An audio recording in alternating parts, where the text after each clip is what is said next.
महिलेला धक्काबुक्की व शिवीगाळ करणाऱ्या खासगी फायनान्सच्या वसुली एजंटवर कारवाई करावी अशी मागणी करण्यात आली आहे. अहमदनगर जिल्हा पोलीस अधीक्षक यांच्याकडे करण्यात आली आहे.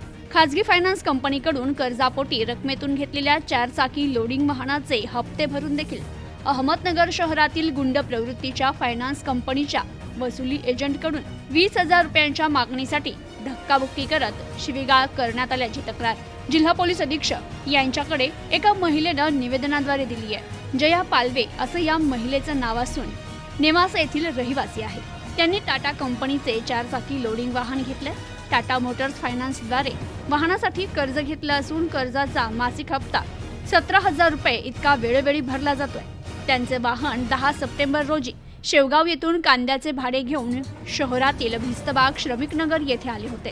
तेथील भाजी मार्केटमध्ये कांदा विकत असताना काही अनोळखी व्यक्तींनी विना नंबरच्या मोटरसायकलवर येऊन गाडीचे हप्ते थकलेले असल्याचं सांगू लागले. त्यांना आत्ताच फायनान्स कंपनीला 17,000 रुपयांचा हप्ता भरलाय याबाबत पावती दाखवून देखील त्यांनी काहीही ऐकून न घेता धक्काबुक्की करत अश्लील भाषेत शिवीगाळ केली आहे असा आरोप पालवे यांनी केला.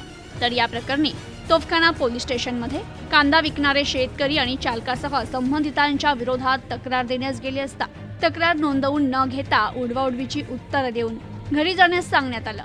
कर्जानं घेतलेलं वाहन भाडेपोटी देऊन त्या पैशातून वाहनाचा हप्ता भरून कुटुंबाचा उदरनिर्वाह केला जातोय.